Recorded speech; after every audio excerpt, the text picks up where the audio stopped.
How's it going, guys? So every once in a while, there comes a movie that's kind of cool looking, it looks like it's gonna have some payoff, and there's all this cool, crazy shit happening. But for lack of a better word, when something like Green Lantern comes around, this movie was just kind of stupid. And I know that's a really bad word to use to describe something like this, but even though it was stupid, I still got some enjoyment out of this film. It wasn't terrible. Everything was just kind of simple, we'll say. And that's stopping it from reaching some greatness, Like, the plot is just like, Hal Jordan is a guy who has no fear. And I want to say, I never really read the comics or anything like that, but as far as I'm concerned, Ryan Reynolds nailed the character of Hal Jordan. I mean, they said he has no fear. He flies jets, and he doesn't, pull the thrusters until the last second, and, he does crazy shit all the time. He broke his arm and he was in the hospital for a month, And they build his character pretty well, and I don't care what people say. Kudos to Ryan Reynolds, because he did a great job in this movie. I thought he was perfectly fine. If they could have casted someone better, I'd like to see them try, because with the script, the bad camera work, and, the corny, effects and story, there wasn't much that could have picked this up. As far as I'm concerned, it was him. He did a good job in this movie, and he brought this up as much as he could. When it gets to special effects, they were really cool at times, but one of my biggest complaints about this movie, when it started, it literally looks animated. It looks like, oh, they got Pixar to do the intro to this movie. No, that's supposed to look like real-life Avatar shit, but it just looked like crap. It just looked like half-done CG. It looked like they weren't finished all the way, and they didn't get to do all the polishing and add all the darks and stuff to make it really pop at you and really look real. The dialogue is a notch above Battle LA. So yeah, there were some pretty bad lines in this movie. This isn't really a spoiler, but I'll say spoiler alert here. At one point where Ryan Reynolds reveals to another character, that he has the power, the guy, is like, whoa, that's so cool, and then his next line is, but doesn't the superhero always get the girl? That is a perfect example of something stupid that when they read that, they're like, no, that's dumb. We're not putting that in a movie. This is a $50 million movie plus. Yeah, we're not going to put that in a movie. This is a movie. You don't put something stupid like that in there.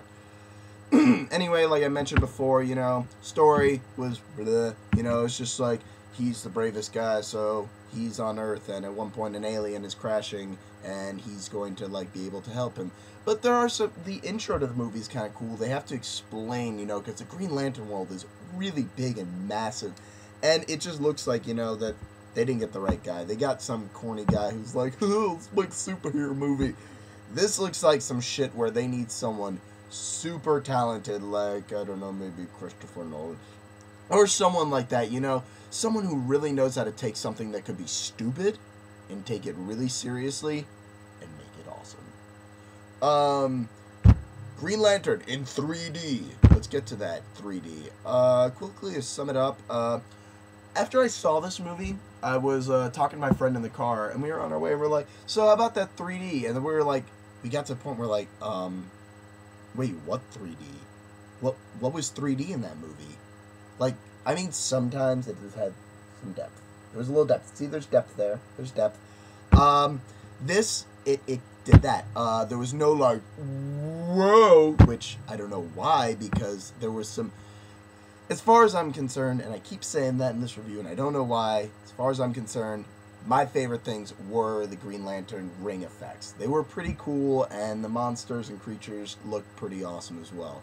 But, I don't know why they didn't have stuff coming at you, and maybe if they did, I missed it. I don't care what you guys have to say. The 3D in this was worthless. And honestly, now I think about it, I'm kind of pissed. I paid $15 to see awesome shit fly at me, and nothing flew at me. It didn't even look cool. This was the worst 3D I've seen yet in a movie, and it's kind of disappointing because it's the Green Lantern, and I don't know, in my mind, for some reason, being green, it should be awesome in 3D.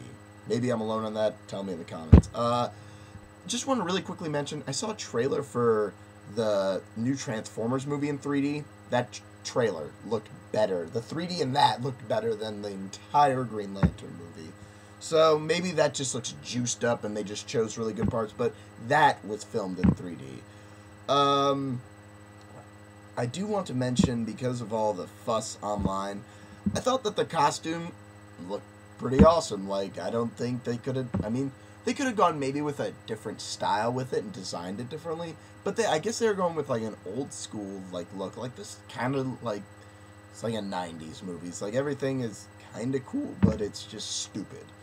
The whole time I've been thinking about this movie, I've been on the fence of a worth your time, like, go see this, it'll be kind of fun, and a rental, and I think, honestly, that's where I'm going to stay. I'm right in between there, and, fuck the 3D on this movie, pass on that, and, probably, if you ask me a year from now what I thought of this movie, I'll probably tell you it sucked, but there were, like, the ending is pretty cool, and there's definitely a climax where you're like, whoa, that was awesome, that was cool. The action scenes are pretty cool. They do find creative ways to use the ring, but I feel like if they would have gotten, like, some really clever director to do it, they could have had, like, you hear his thought process and, like, see, like, images flickering in his head and stuff, and then bam. Like, I think Michael Gondry or something would have been really cool. The guy who directed The Green Hornet, which actually had better 3D than this, but they needed someone to really be able to take this style, because this is something that could have been so cool. It's really important when you're making a movie like this with a power that's so unique like this, it's all based on imagination, that you get someone who has a great imagination, and it really seemed like that's something that this director was lacking in. Well, anyway, before I run too long, this is like a rental kinda, if you want to go see in theaters, fuck the 3D, but it was pretty cool, I guess, if you're under, like, 15 years old, you're gonna think this is sweet, or you're pretty smart and you'll think it's stupid. Yeah, so maybe I might do another review soon. I haven't decided, but yeah, this one's going up a little late, so thumbs up all around, right shit, thumbs up, thumbs down, do things. Catch you guys later.